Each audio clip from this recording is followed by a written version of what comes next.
This is Marion Square, what a lovely place to take the air.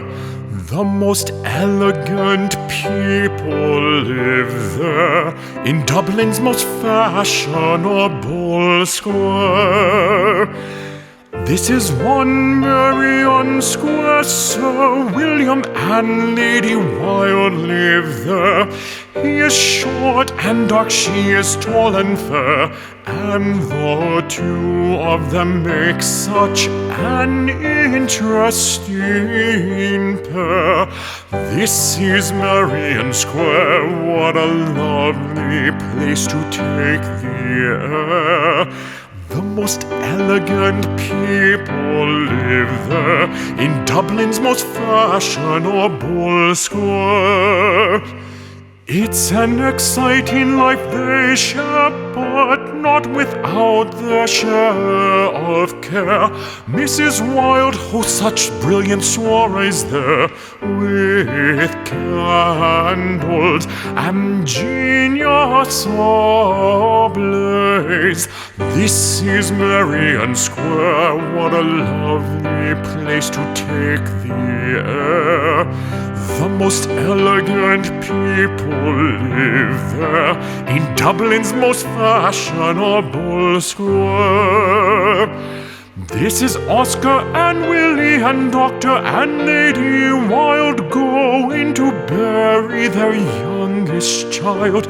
Isola was the girl's name, and none of them will ever be the same. This is Marion Square, what a lovely place to take the air. The most elegant people live there, in Dublin's most fashionable square.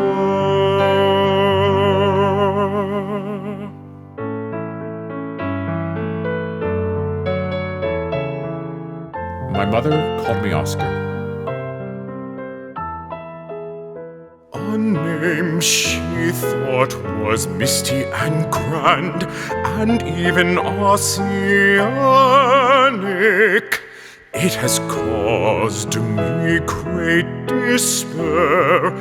It's still a source of panic.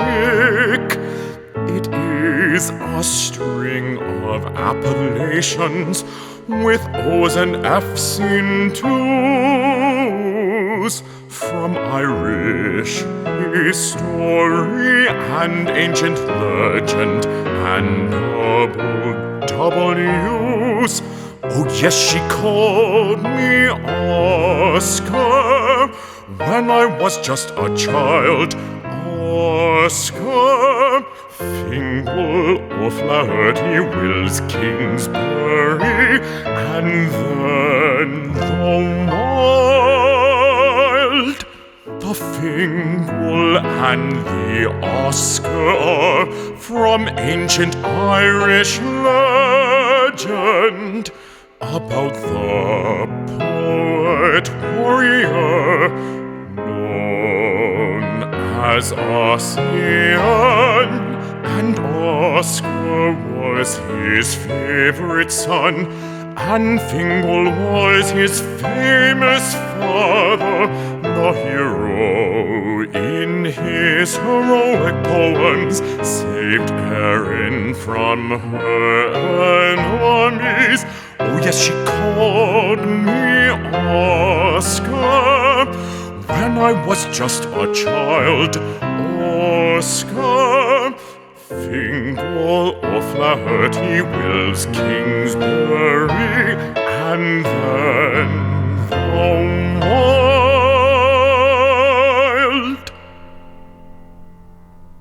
I sometimes credit myself with giving birth to the modern.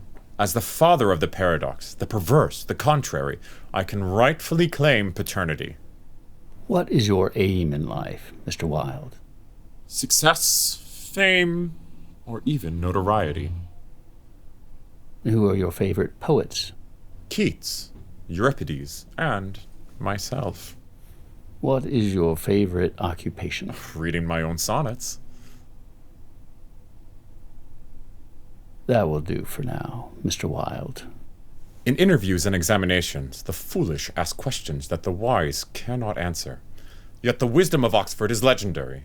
There is an aura of intelligence even in its steeples and trees. I did not play cricket there because it requires such indecent postures.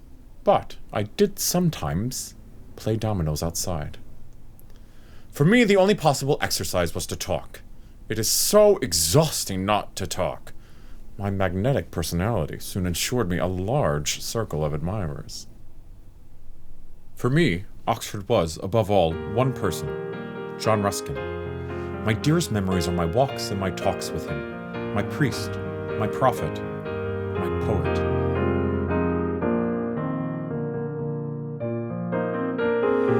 They were Aristotle's taking tea, they the noble professors who taught me.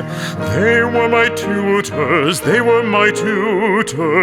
intellectual recruiters. They were my tutors, it was them I idolized, their words I memorized.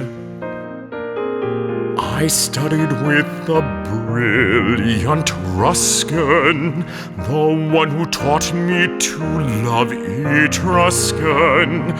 He was my mentor, was he heaven sent or intellectual recruiter?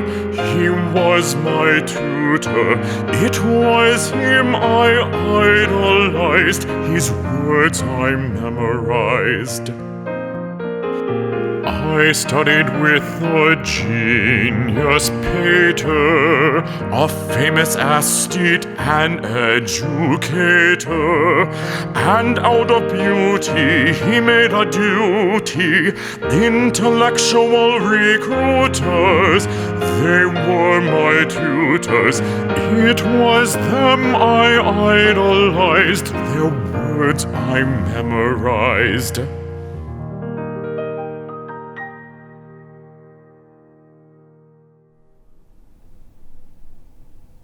So, I came down from Oxford, so cocky, so full of knowledge, so lacking in wisdom. Soon after I got to London, Gilbert and Sullivan created a comic opera all about me and my newfound friends, Whistler, Swinburne, and Rossetti. The only artistic process museums understand is varnishing. Art should never try to be popular. The public should try to make itself artistic. If more than 10% of the population likes a painting, it should be burned. Certainly bad art is worse than no art. George Bernard Shaw says you pre-Raphaelites are an eccentric lot for whom the chief object of art is a sort of divine crookedness and holy awkwardness. England certainly is a land of intellectual fogs. What does Shaw know about painting? Shaw's judgments are often scatterbrained, but at least he has brains to scatter. But a gentleman should never insult anyone unintentionally. Oscar, you stole that line. All artists steal. Stealing from Keats or Tennyson I can understand, but you stole that from Attila the Hun. That was the Dark Ages. James, it is only the unimaginative who ever invents. The true artist is known by how well he annexes things. Oh, there's Swinburne, the great poet. Alas, I'm afraid wisdom is bodily decrepitude. The only trouble with Swinburne is that when he's not drunk, he is sober. How are you, Swinburne? Not very well. I can only write prose today. Well, one man in his time plays many parts. That is Shakespeare. Shakespeare and Dickens have exhausted every subject. And people think they are thinking when merely quoting Shakespeare. If old Will had said, "Hit the hammer with the nail," people would run about madly quoting that. Come now, Oscar. You're just jealous because Shakespeare is in more theaters than you are. Yes, for now. Rossetti, your new pre-Raphaelite movement combines the forces of the French Revolution and Hellenism with the passion of the Romantic spirit. But you claim that almost everything after Raphael and the Renaissance is invalid. Some people claim the third dimension is invalid. But aren't you throwing the baby out with the bathwater? We have made a number of exceptions. Longfellow, Edgar Allan Poe. Come, gentlemen, let us celebrate our bond of brotherhood. We love Longfellow and Edgar Allan Poe, Tintoretto and Michelangelo. We love the epics of Homer and the tales of Chaucer, the prose of Thackeray and the poetry of Dante.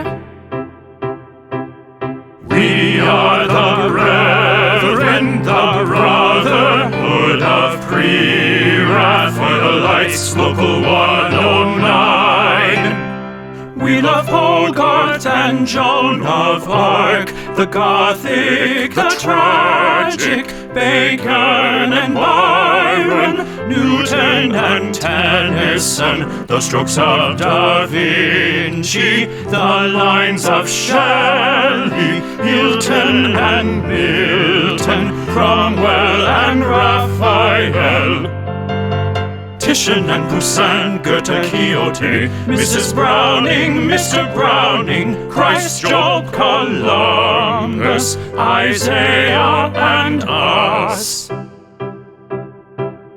We are the Reverend, the Brotherhood of Pre-Raphaelites, Local 109.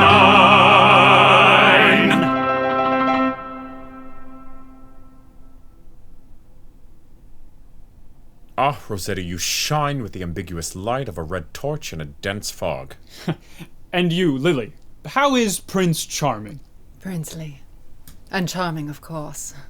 Not as charming as you, of course, Oscar. I suppose there's no insult in being upstaged by a prince. It would have been better, of course, if you had waited until he was a king. Anyone is better than Morton Fruin. You mean mortal ruin? Gentlemen, please. Edward's mother, the Queen, found a portrait of me in his room and tore it down, declaring it indecent. But it was only a drawing of your face. If Queen Victoria is not careful, she's going to give this whole era a bad name. Do you smell smoke? Swinburne was trying to burn his manuscript. I believe someone said something unkind about it. But, Swinny, people are saying that you are the enfant terrible of our whole set.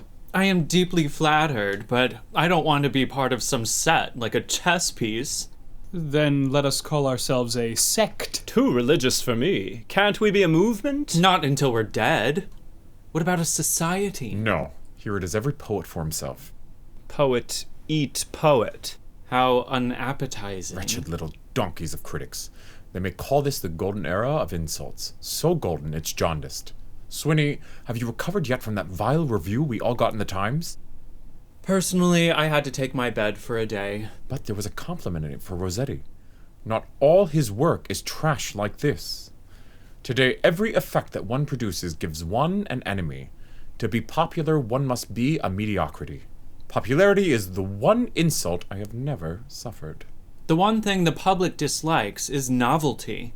Well, one man's poetry is another man's poison. The critic deposits his egg in someone else's dung, otherwise he could not hatch it. Mark Twain said that, you know. That American Dickens. James. Oh dear, I thought I heard a moment of silence there. Silence is not my strong suit. Conversation is one of the loveliest arts. And liveliest. Talk is a sort of spiritualized action, and monologue is practically my middle name. But I've been dropping a name a year. So that's what name dropping is. Soon I shall be known simply as the Wilde, or perhaps the Oscar. In fact, as you know, I've been planning to create awards for the most brilliant new plays. Perhaps I should call them the Oscars. How could anyone take them seriously with a name like that? You know, an artist can't talk about his art any more than wheat can discuss agriculture. Oscar, you really do look tired. Yes, I am exhausted from a strenuous day of social climbing. And, of course, Oscar stays up all night, laboring over the invention of his spontaneous remarks. At least I am inventive. You certainly are, my dear man. You even invented yourself. A man should invent his own myth. I think I may have invented Yeats, too. And Lillie now reigns as London society's most adored butterfly. And tell me, Oscar, why are you always so possessed by Yeats and Shaw? Because we are here alone. Yeats, Shaw, and myself. 3 Irish bards, singing our sad Celtic song. The Irish are very fair people. They speak ill of everybody. And remember this, we must all be careful to choose our enemies well. Friends don't much matter, but the choice of enemies is critical. In fact, I've just made a very exciting critical choice of my own. An enemy? No, I've chosen to take a wife. Marvelous. Whose wife are you going to take? My own, of course. There are only 5 women in London worth talking to, and 2 of them cannot be admitted into decent society. So I resorted to Ireland. Is this a secret? It is a secret in the Oxford sense. You may tell it to only one person at a time. Constance is a wondrous sight, grave and slight, with violet eyes and dark coils of hair. She is logical and mathematical, and this is irresistible. When are you going to leak it to the press? Very soon. It distresses me, this inability to keep pace with the leaders of thought as they pass on into oblivion. Rossetti, you are a walking non sequitur. Personally, I live for pleasure. Such infectious optimism. You know what they're calling you now.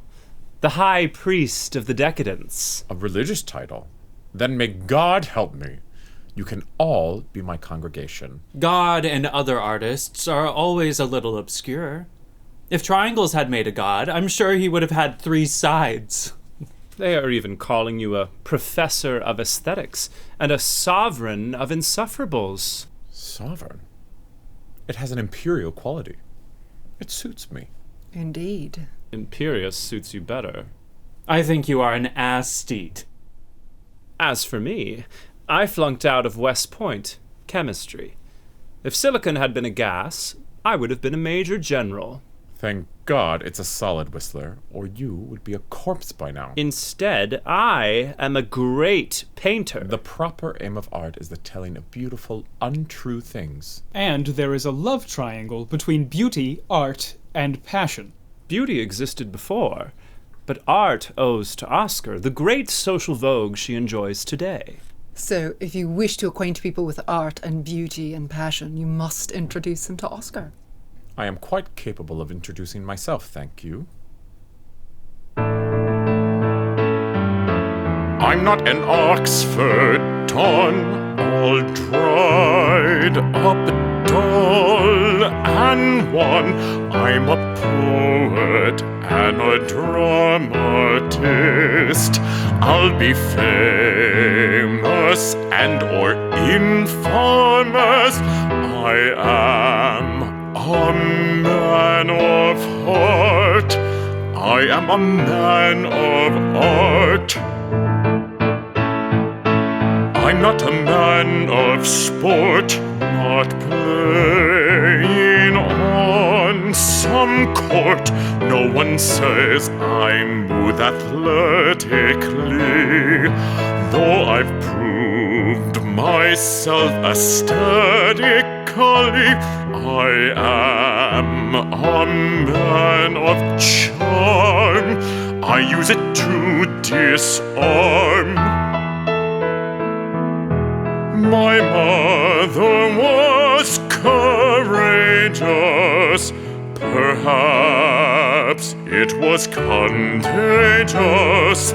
She taught me to be outrageous, to stick to what enrages, flout the custom of the ages, society's passing stages, with that soon engages and writes astounding pages. I am a man of wit, a true sophisticate. I'm a man of pride and vanity, though I worry for my sanity. I am a man of passion. I am a man of passion. I'm a man of drink and sloth, and not a man of the cloth. There is nothing I would instigate. I would relegate or delegate. I am not a man of action. I'm not leading any faction. My mother was courageous. Perhaps it was contagious. She taught me to be outrageous, to stick to what engages, flout the customs of the ages, society's passing stages, with wit that soon engages and writes astounding pages.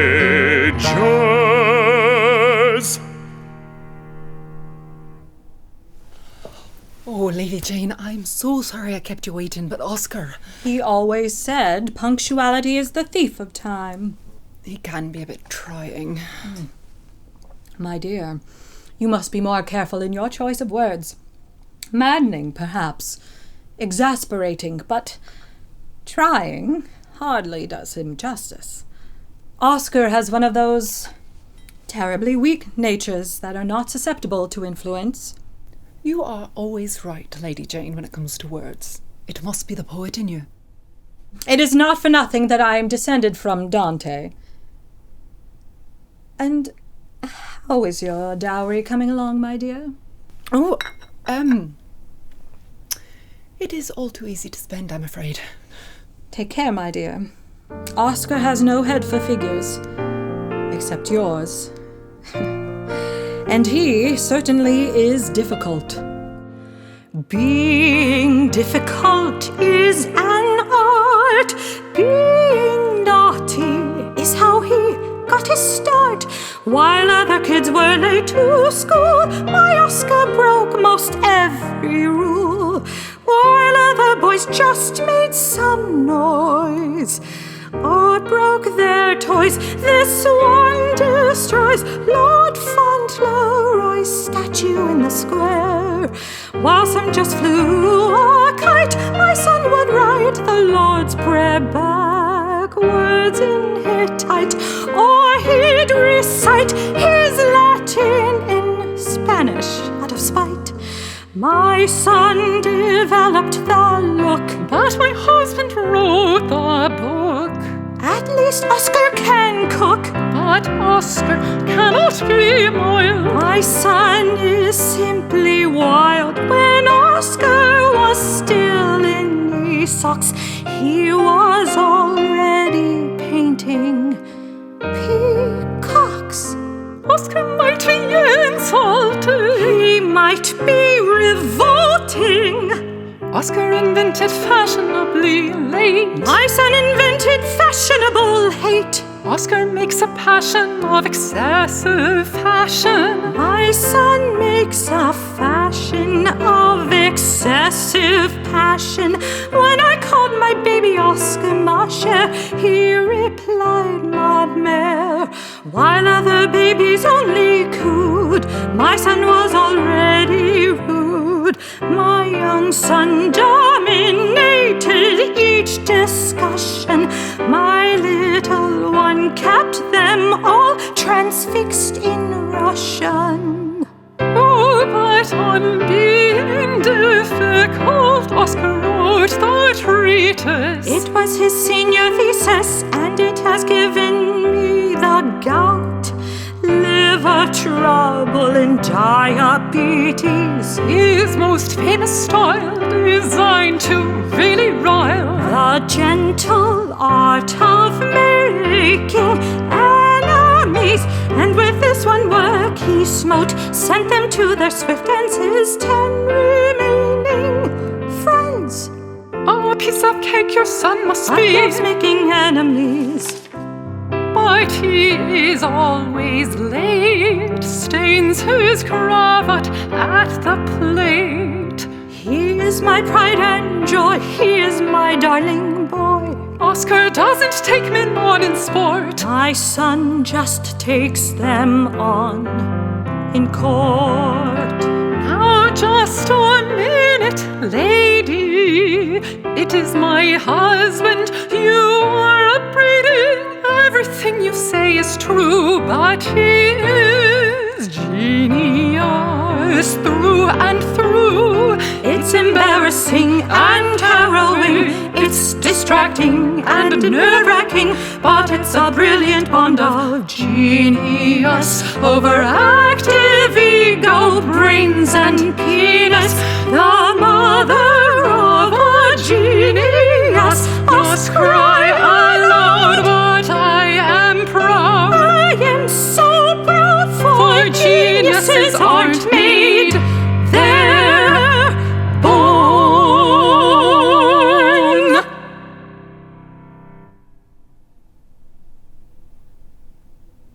No, just the best it'll be. why don't you pat it down a little bit, or brush it aside, or... What are you doing? We're trying to fix up Swinny. What are you? The patron saint of lost causes? I came here early to perfume the flowers. Hurry, Wales will be here any minute. Wales on dry land? Wales, Prince of... Oh yes, the POW. Prisoner of war? He must have seen quite a few in that condition. Prisoner of the palace. Prisoner of his mother. More clown prince than crown prince. You aren't jealous, are you, Oscar? It's no disgrace to abdicate my position to a prince. Kings have done it for centuries. I'm so glad you understand.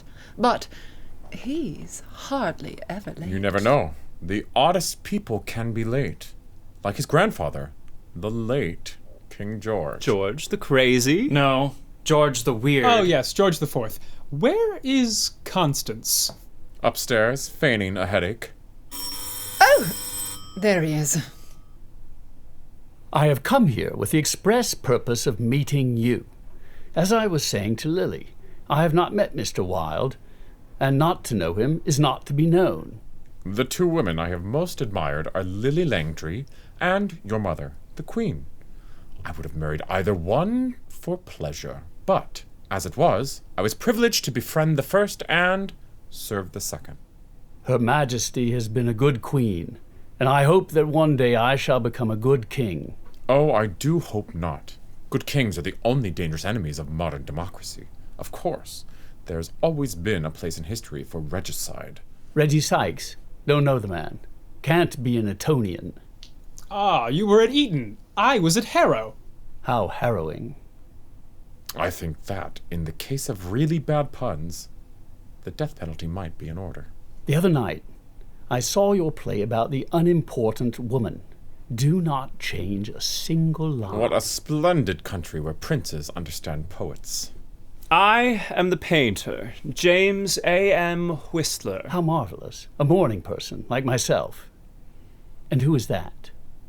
He must be the medium. I am anything but medium. He is a paragon of purity, incorruptibility, and the 7 other deadly virtues. Oscar! Actually, he is a sick visionary, drunk with poetry. Remember, it is personalities, not principles, that shape an age. But Lillie said this was a séance. No, I said it was a salon. Salon? Oh well, when you've heard one of those French words, you've heard them all. Xenophobe. Why, those crazy French people have 30 words for a procreation. Recreation? How fun. Swinburne here is involved in the arts blablative and scriblative. Poet.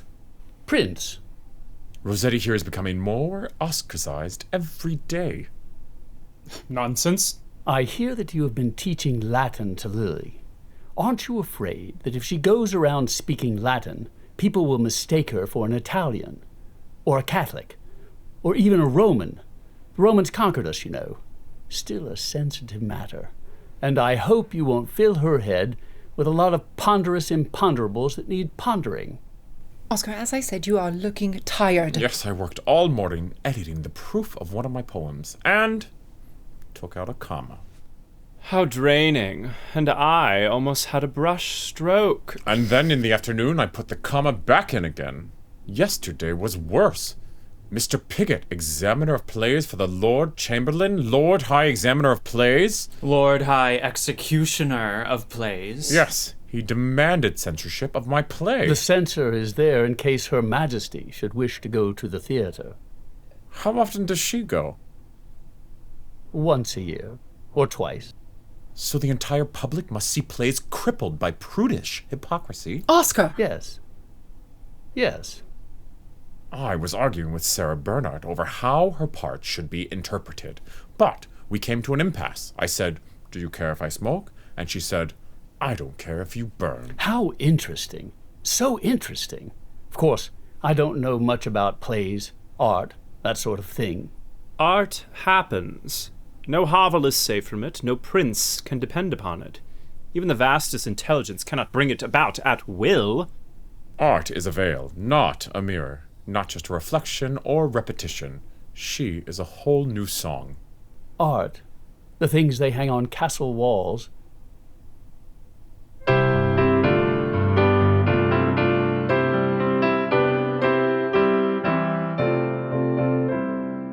They don't just call me Oscar, they call me an impostor.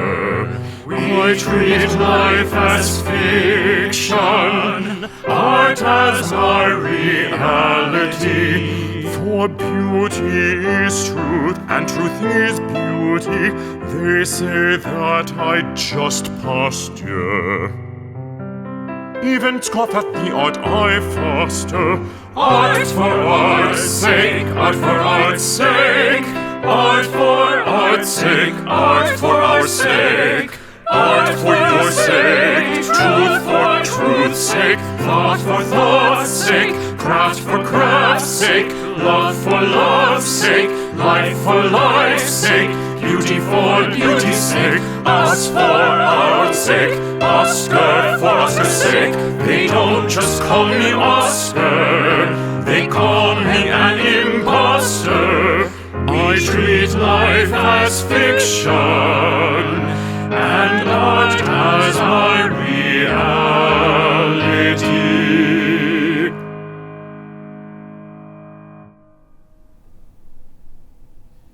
I feel certain the costume of the future will emerge from combining the Greek principles of beauty with the German principles of health, a style we might call early spa. A really well-made buttonhole is the only known link between art and nature, but a well-tied tie is the first serious step in life. One should always be a little improbable, for the improbable is always in bad, or at least questionable taste. Let me say that one should either be a work of art or wear a work of art. A man's first duty is to his tailor, his second is to assume a pose. While the Victorians keep up appearances, we are our appearances. The future belongs to the dandy. It is the exquisites who are going to rule. A man should dress for dinner, even if he is dining alone at home. Should one carry the body to suit the fashion? Yes, with this style the mouth is worn slightly open. It is such an effort being a dandy. I caught a cold by inadvertently leaving the tassel off my cane. Indeed, it's not easy. It's not easy being a dandy, though it comes in rather handy. It's exhausting and expensive, yet they say you truly are offensive. It's not easy being so foppish, with a taste for the outlandish. I am readily confessing all my quirks and oddities of dressing. So there is no wine I savor, as my standards never waver. Just a run-in with bad shirting can leave my eye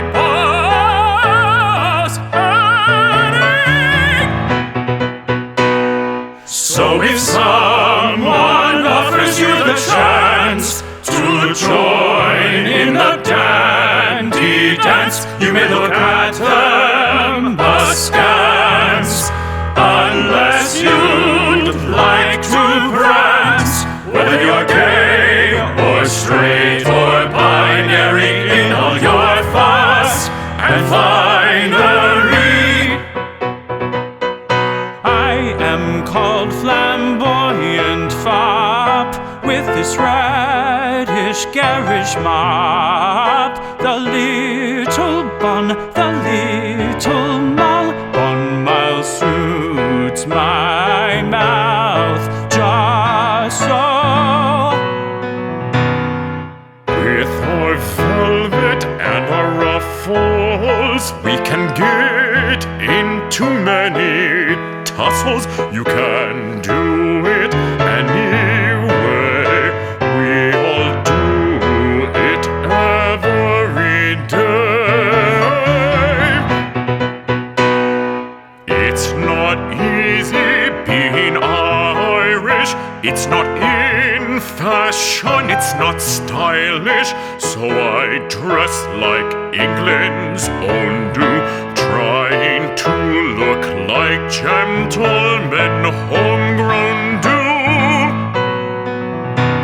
So if someone offers you the chance to join in the dandy dance, you may look at them askance, unless you'd like to prance. Whether you're gay or straight or binary, in all your fuss and finery. Oxford left us dandified almost, even civilized. But Bob Rummel is our idol, his peacock suits are our finest model. So the truth is we are compulsive, since for us it's so repulsive to be a little messy or to be anything but dressy. So if someone offers you the chance to join in the dandy dance, you may look at them askance, unless you'd like to prance. Whether you're gay or straight or binary, in all your fuss and finery.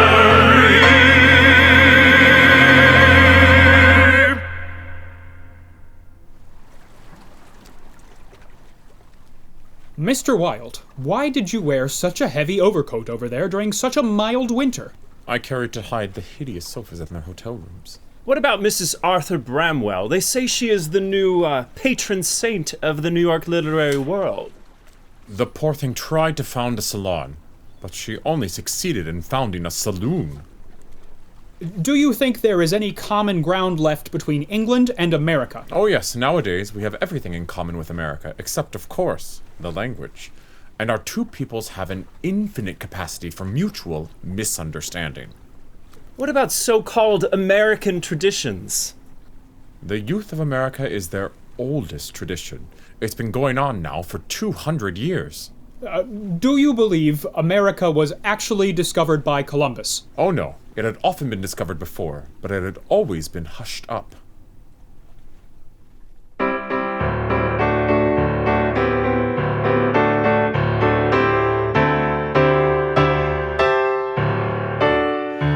And when it comes to oceans, I must have inflated notions.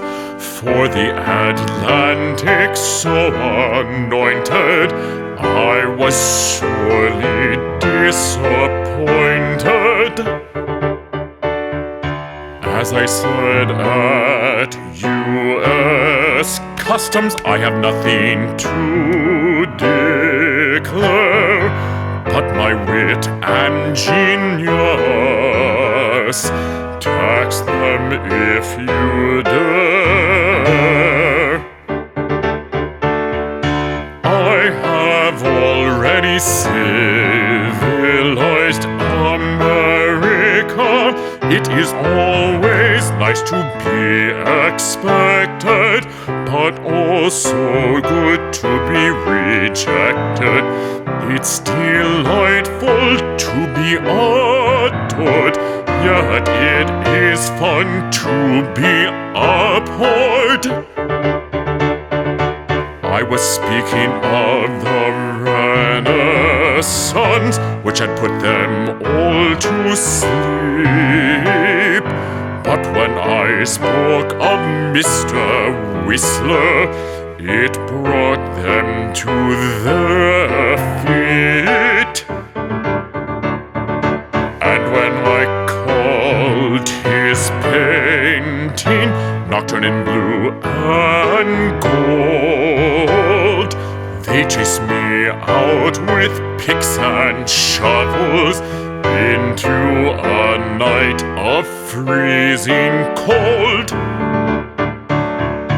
On returning from my tour, reporters met me at the dock and asked me, "What have you to say about the glorious USA?"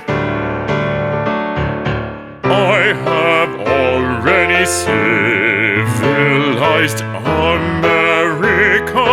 It is always nice to be expected, but also good to be rejected. It's delightful to be adored, yet it is fun to be abhorred.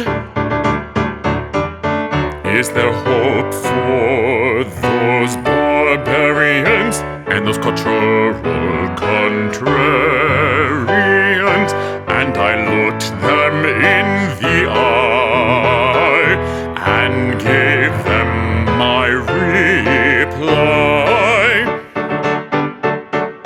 On returning from his tour, we came to meet him at the docks and asked him, "What have you to say about the glorious USA?" Is there hope for those barbarians? Are those cultural contrarians? And he looked us in the eye, and he gave us his reply. I have already civilized America. It is always nice to be expected, but also good to be rejected. It's delightful to be adored, yet it is fun to be abhorred.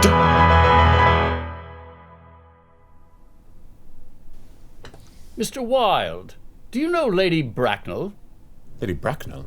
Of course. But I don't think I've had the pleasure. But we are well acquainted. I assure you, I never forget a face. What are you doing here? You're supposed to be in The Importance of Being Earnest. Ernest? The name is familiar. Never mind then. But remember, I'm not responsible for anything you say here. What an eccentric fellow. So eccentric. Oh, Lord Townsend. Quite a nice ball at Lady Mallory's, wasn't it? Very quite. Indeed, most quite. But society is so hollow. You, sir, didn't I meet you at Lord Rutherford's recently? Jimmy, I believe you have dined in every great house in London. Once. Tell me, Mr. Whistler, do you think genius is inherited? I cannot tell you that, madam. Heaven has granted me no offspring. By the way, Mr. Whistler, I passed by your house last night. Thank you. And where were you born, Mr. Whistler? St. Petersburg. Whatever possessed you to be born in an unfashionable place like The that? explanation is quite simple. I merely wish to be near my dear mother. But, Mr. Whistler, I thought you were born in Lowell, Massachusetts. You say that I was born in Lowell. a town where they just shovel coal. But I prefer to be from Baltimore, the birthplace I most adore. Birthplace is not a cross that I must bear. I can be born just anywhere. In Philadelphia or in Pittsburgh, in London or St. Petersburg. I'll be born wherever I want to, in Istanbul or in Toronto. Birthplace is not a yoke that must be borne, that subjects you to wit and scorn. If I want, I'll be from Paris, married to a perfumeress. If I choose a birthplace for today, I think that it might be Pompeii. I like to try a birthplace du jour. It can be a comfort and a cure. I'll be born wherever I want to, in Istanbul or in Toronto.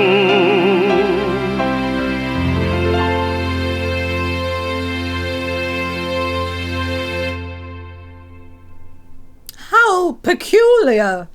Mr. Wilde, what did you think of American culture? Oh, yes. How are those barbarians? They've gone straight from barbarians to decadence and skipped civilization. What is California like? Like Italy, without the art. Do the Americans have wit? No, they only have humor. What's the difference? Wit has pathos, fancy, playfulness, a common basis of tradition, sensitivity to human values, the desire for mental and spiritual ease. But what about humor? Doesn't have them. Oh. Do you mind if I ask you petite question? Questions are never indiscreet. Answers sometimes are. You, Mr. Wilde, why do you say all these strange things that you say? I am no rank amateur. I was born a raconteur. Wherever I am, whenever I am able, I dominate the dinner table. I am the master of charm and wit. In whatever drawing room I sit, I milk the silence, I wow the crowd, and do it all out loud. I was born with a golden tongue. My reputation began quite young. Storyteller as soon as I could talk, bending the truth before I could walk. Before my locks were even curled, first performance artist in the world.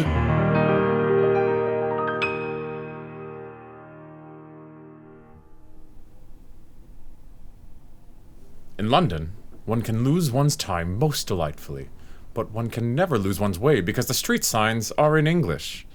And there's history, even in the street design, and a touch of the ingenious in every little restaurant and pub.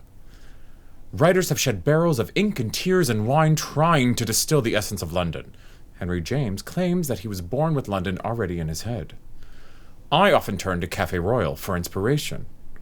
When I made my first appearance there, the press said my sentences were jewel-studded brocades, that I scattered tales around me as Buckingham had scattered jewels at the French court.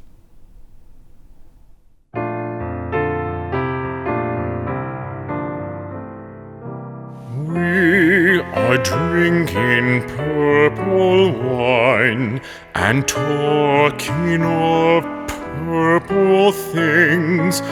We all argue and opine with our spirits in full swing.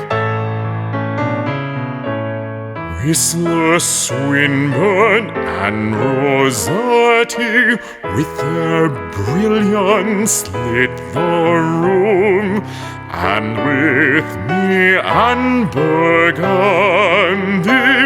we all like to disagree and fume.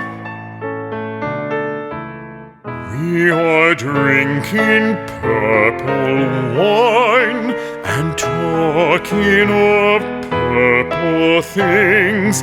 The afternoon was sublime, and there is magic beneath their wings. In this hazy, smoky room are the great men I have known, with their genius in full bloom, and their egos were full blown. We are drinking purple wine and talking of purple things. The afternoon was sublime, and there is magic beneath our wings. As I talked with dear Swinburne, he began to drop his head. With our banter and saturn, we soon sent him staggering to his bed. We are drinking purple wine and talking of purple things. The afternoon is sublime, and there is magic beneath our wings.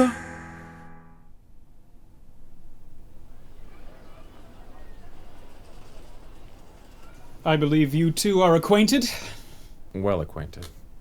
Swinny, this is the young poet I told you about, Lord Douglas. Young poets are usually promissory notes that never get paid. But then, promise is the heart of advertisement. I have read Dorian Gray 14 times running. I am deeply flattered, indeed. Now, tell us, Oscar, how was your opening night? The play was a great success, but the audience was a total failure. What did you do? What else could I do? I stood before the curtain. I said, "Ladies and gentlemen, I regret to inform you that Mr. Oscar Wilde is not in the house." As Walt Whitman said, to have great poets, there must be great audiences, too. What is this play about? Exposure, concealment, and, of course, hypocrisy. Like all the others. And who are you in this play? The wit, of course. Henry James called it doddering fizz, and the oh-so-flat rococo. I thought he spoke English. He used better language when he called me a fatuous cad and an unclean beast. But now I am suffering from Stendhal syndrome.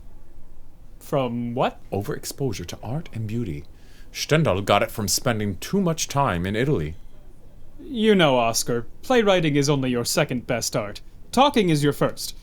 I've even seen you talk while you're writing. I think your personal conversation is far more wonderful than anything you've written.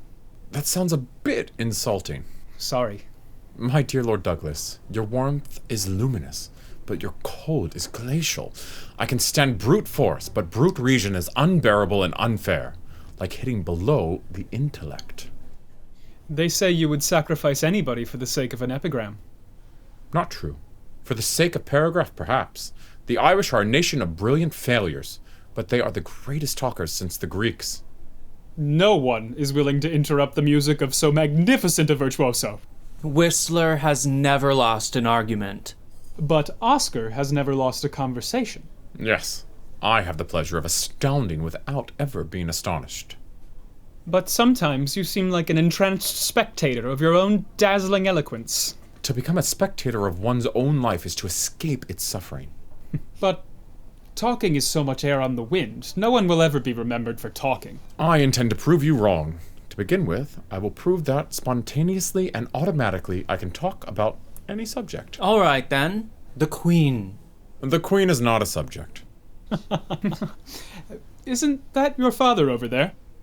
Yes, I ran into him on the way in, but he refused to join us. He refused to join me. But he's riveted, listening to every word you say. Then let's invite him to listen more closely. Won't you honor us with one of your stories? All right, then. A celebrated doctor who was about to set up a practice consulted me on the choice of a motto. "What is your coat of arms?" I asked. "A mallard," said the doctor. "Then the motto I suggest is a quack." Very clever, Mr. Wilde, very clever, though I hate to admit it. Your speech is like enchanting music, like a hymn. Your speech has the texture of brown velvet played like a cello. Your words seem to grow together like flowers. It is incredible the way you play with an idea, toss it into the air and transform it, let it escape and recapture it, make it iridescent with fancy and winged with paradox. I don't know what to call it, or how to explain it. It is your joie de vivre. Your élan vital. There are no words in English to explain you.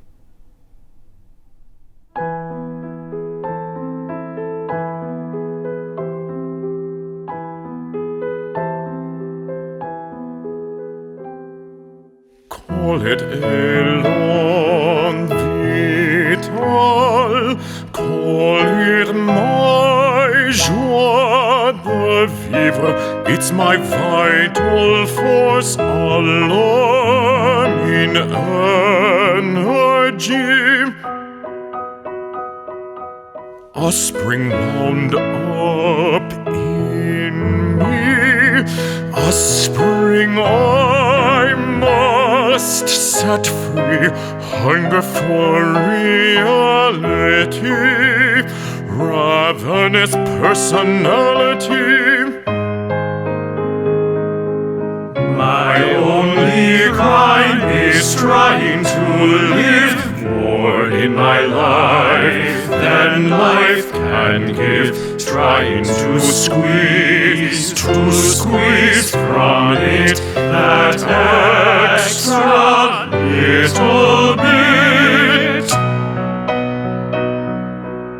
That je ne sais quoi, that is my inner joie, that is the me of moi, the opposite of blah.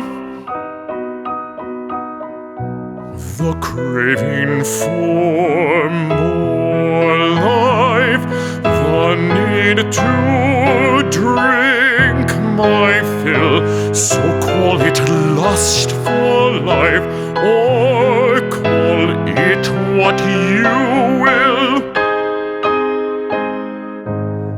My only crime is trying to live more in my life than life can give. Trying to squeeze from it that extra little bit. I think that moderation most often is a bore. Whatever joy I try, it leaves me wanting more. I'm afraid I must confess I'm a believer in a lapse of abstinence, a little bit of sin. My only crime is trying to live more in my life than life can give. Trying to squeeze from it that extra little bit.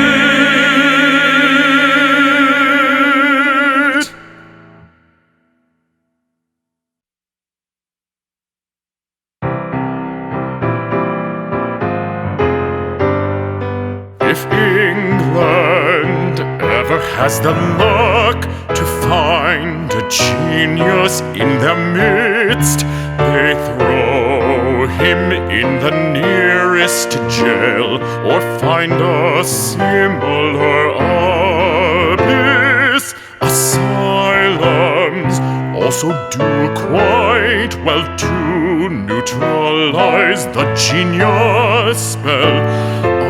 A drop of poison can suffice to put a brilliant brain on ice. And I say it with a rhyme that maybe even I'm a genius. In my time, you can only tell with time. It's hard to talk about your genius if the only rhyme for it's ingenious. To love oneself is the beginning of a love life long and winning, and if you give it half a chance of a beautiful lifelong romance. In life, my hope, my goal, my aim has always been success or fame. The greatest poets on my shelf are Keats and Shelley and myself. My genius is an oddity, a rare and rich commodity. So I must never take it lightly. It's a kite I must fly highly. And I say it with a rhyme that maybe even I'm a genius. In my time, you can only tell with time. It's hard to talk about your genius if the only rhyme for it's ingenious. To love oneself is the beginning of a love life long and winning, and if you give it half a chance of a beautiful lifelong romance. Don't be too long, dear. The Ruskins and the Brownings are coming at 8. And that painter... Sergeant. Yes. I know you will shine tonight as always, but... But? But table talk is not life. I know that. Yes, you do. My sweet Lady Jane, I will always see you again. For Constance, my love, give me guidance from above. Lillie, if life were free, there would be time for you and me. Sweet Cyril, little Vivian, how I wish you could be proud of me. Some things cannot be.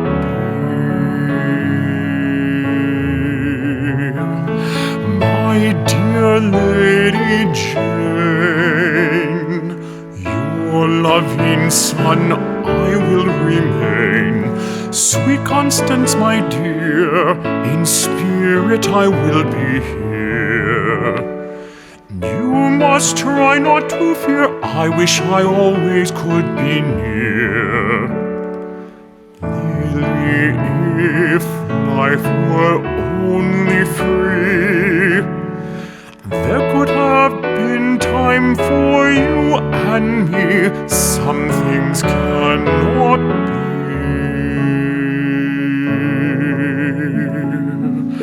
My young sons, I hope you always always hear my voice.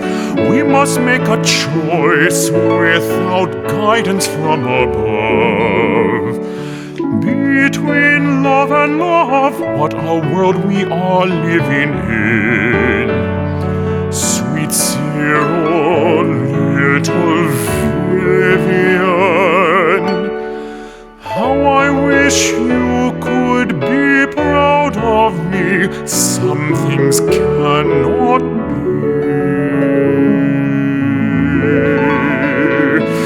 Oh, Douglas, my lord, it is you that I have adored.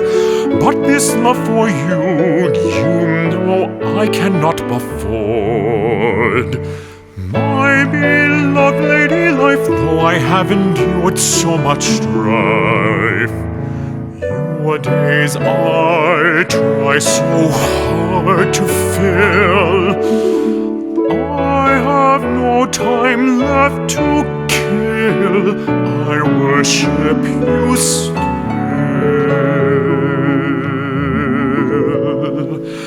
My dear Lady Art, with me until death do us part.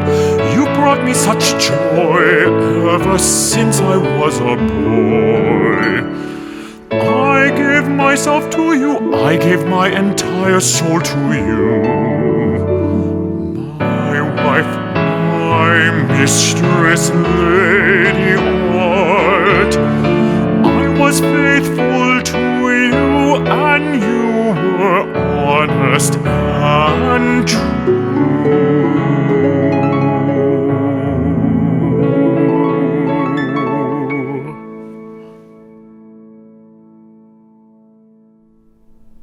Oh, Oscar. Constance. There's a streak of self-indulgence in him and selfishness. He will bleed you dry. Nonsense. His father was notoriously cruel. He abandoned his family when his sons were still young. His older son committed suicide. It's a Queensberry curse. Yes. My darling Oscar, I have no power to do anything but just love you.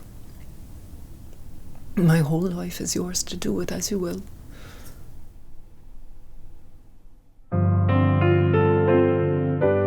My name is Constance, that means faithful. My name is Oscar, does that mean hateful? That man's not good for you. You mean he's not good to you? He is not a good man. You mean that he can? He will drop you on a whim. You don't like my being with him.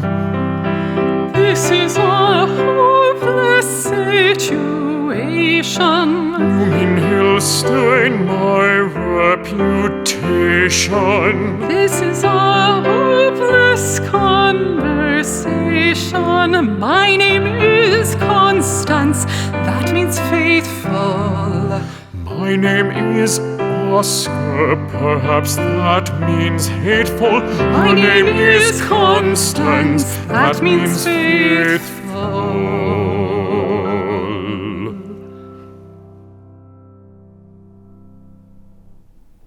Do be careful. As you have always said, being in society is simply a bore, but being out of it is a tragedy. Crowned with laurels one moment, pelted with stones the next. You don't realize what it is to fall into the pit, to be mocked, sneered at, abandoned. The truth is, if you're accepted by society, you will go to your grave in its finest carriage. But if you are adored, they will end up burying you alive. Oh, Oscar, do be discreet.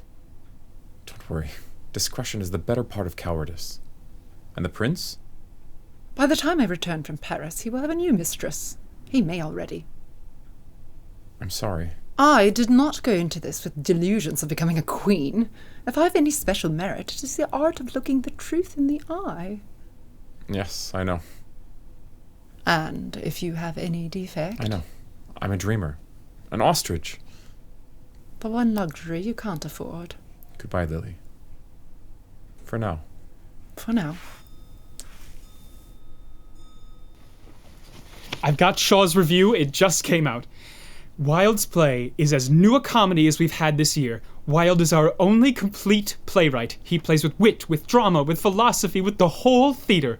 And here's Beerbohm. Only Wilde could write social comedy that is also profound. Every laugh is edged with joy and tinged with pain. It is social comedy that leaves you satisfied instead of just full. Wilde has at last come into his kingdom. The piece is sure of a long run in spite of what the critics may say in its favor. I am at life's pinnacle, and yet past my peak at the same time. This is not the cruel paradox of life. It is not that one is old, but that one is still young.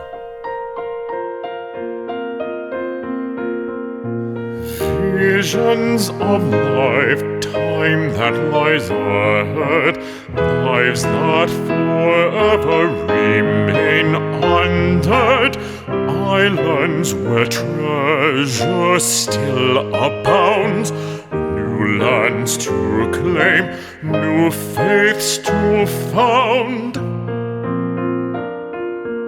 Bounties and jewels still fill the hold, castles of air even built of gold. Youth sets its compass far offshore, rowing with hopes instead of oars.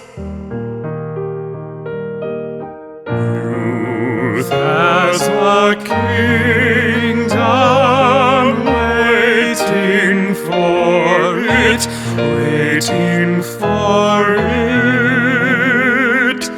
Youth as a kingdom waiting for it, waiting for it. Youth as a kingdom waiting for it.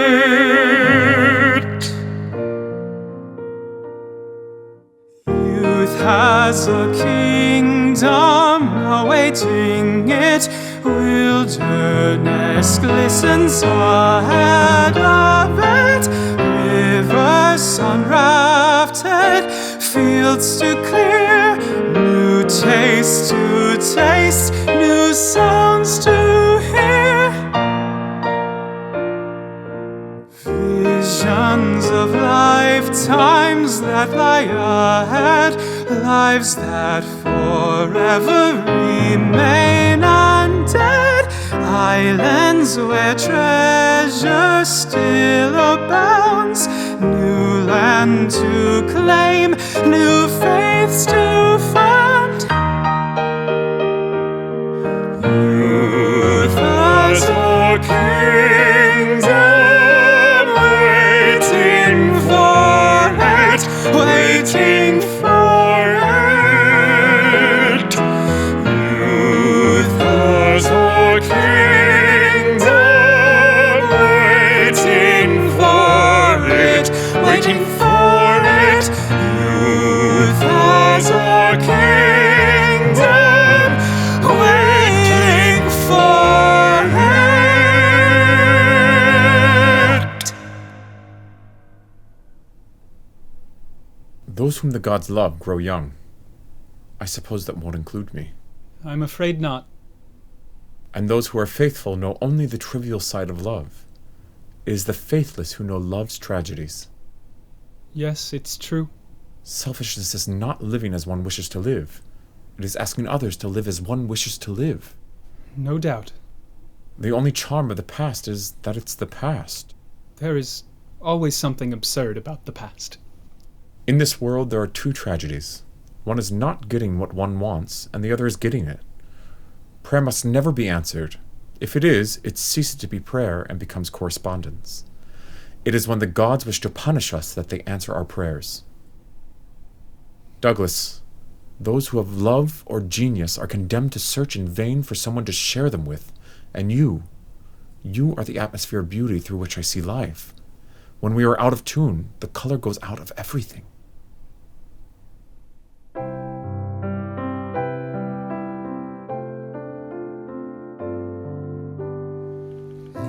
Your slim gilt soul walks between poetry and passion, following the holy writ of beauty. Your slim gilt soul, visions of artistic duty. Your slim gilt soul walks between poetry and passion. We are all clowns whose hearts are broken, performing on the holy ground of sorrow to an empty house. The love for which we cannot find the words, the love that dare not speak its name, the love that has no name. We are all clowns whose hearts are broken, performing on the holy ground of sorrow to an empty house. The love for which we cannot find the words, the love that dare not speak its name, the love that has no name.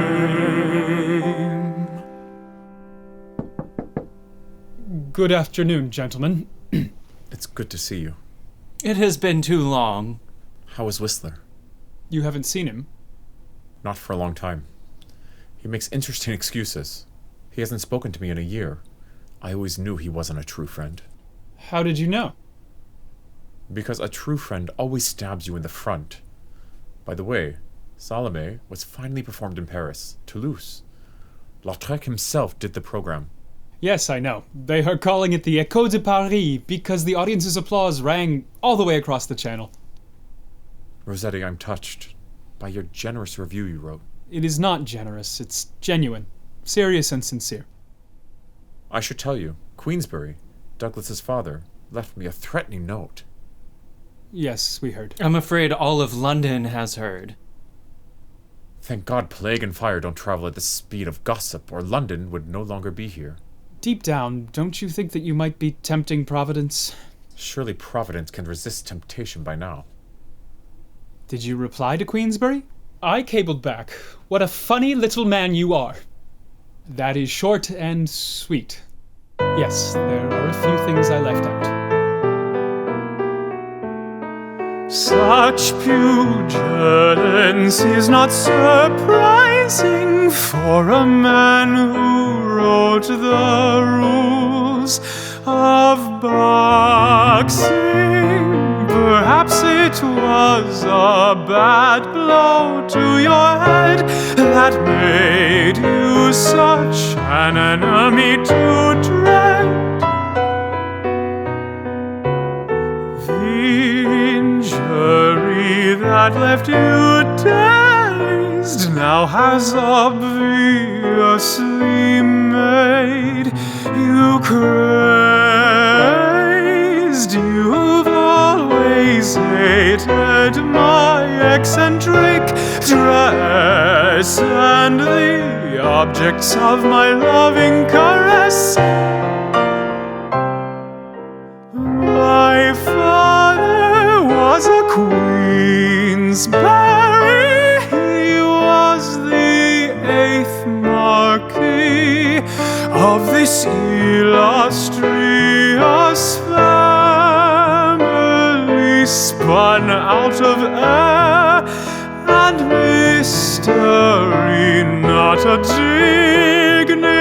dignitary or a star what a funny little man you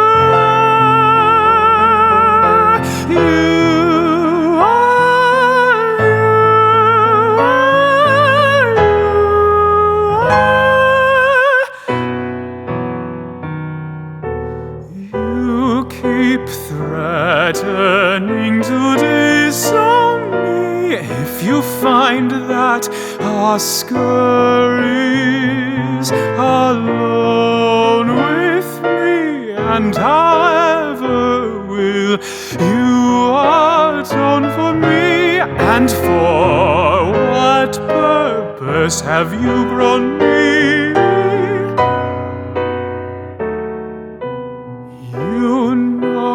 I no longer am a child, and you know that you were once so wild.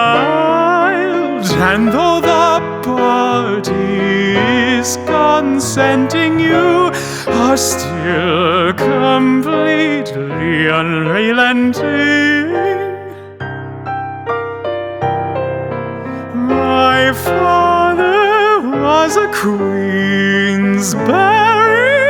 He was the 8th Marquis of this illustrious family, spun out of air and mystery, not a dignitary or a star. What a funny little man you are.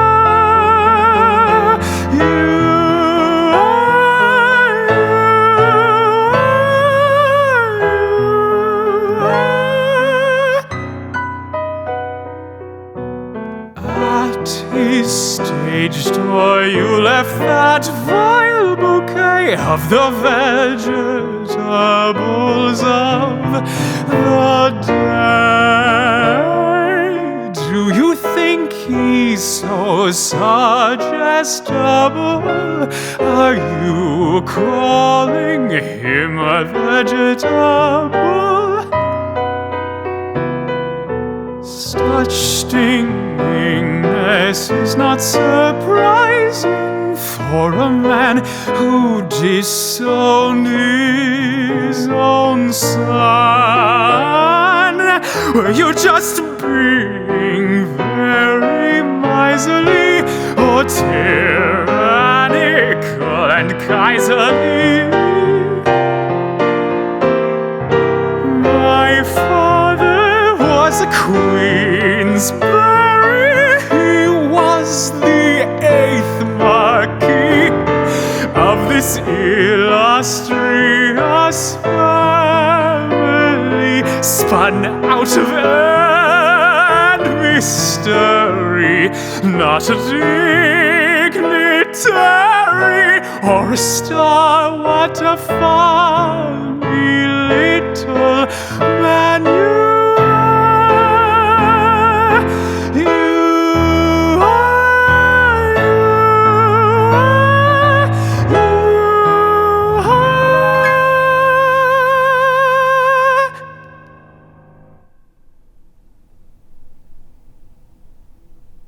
To be dogged by a maniac like the Scarlet Marquis is intolerable. It is the worst form of tyranny, the tyranny of the weak over the strong. When my father believed the Minister of Finance had seduced my brother, he went after him with a dog whip, all the way to France. I always thought wit would pull me through anything.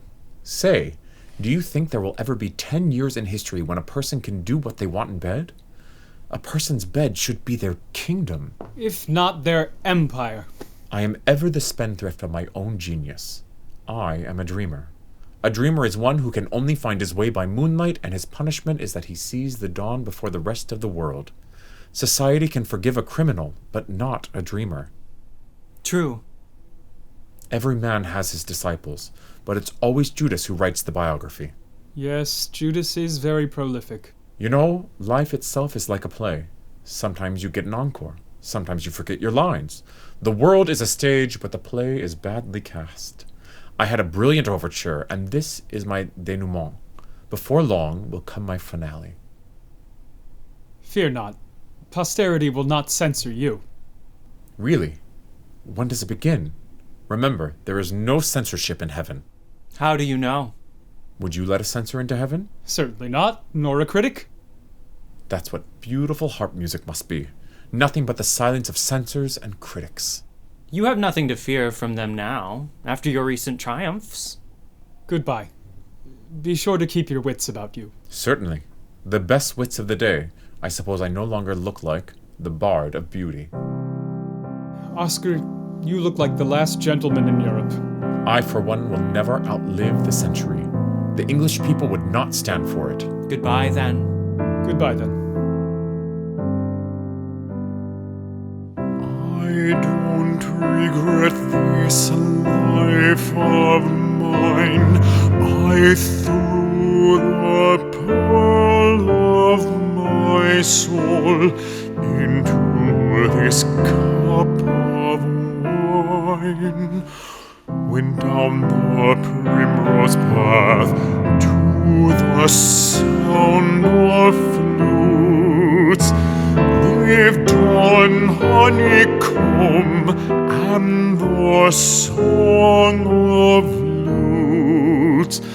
I live for pleasure in my shadowed past. I live to the full as if every moment were my last.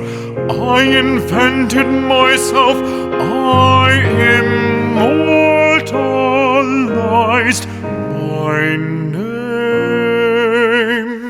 living to burn always with this heart, gem-like flame, living to burn always with this heart, gem-like flame.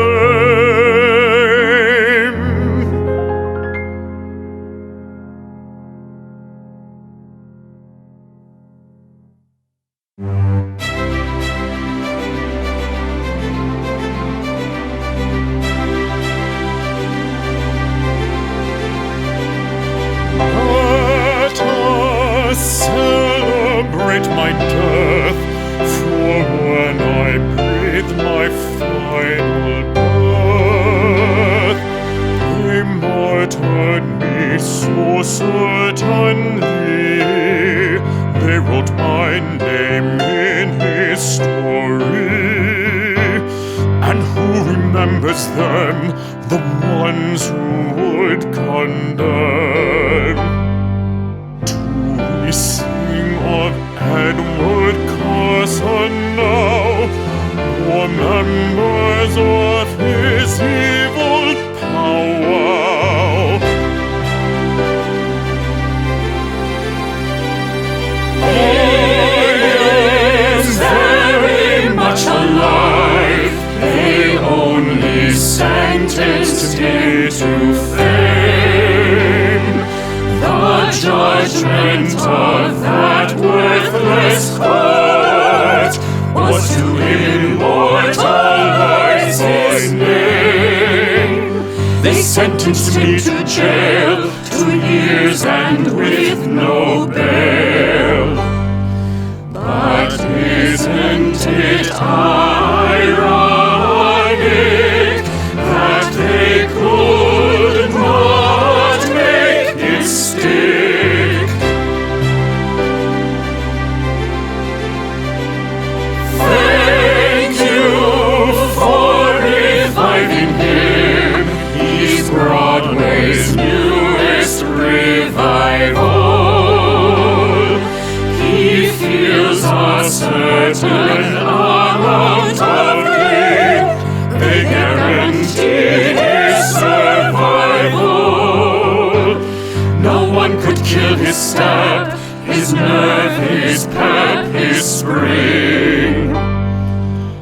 and there is no one who can kill a brilliant idea taking wing. Damn those silly fools. Damn those silly fools who must play by the rules. They could not make him die. You see, he's perfectly alive. Star of stage and film, full of vigor and vim. They kept the wind behind his pen, made men safe to love their fellow men. The beauty of a face is harder to destroy than a town or place.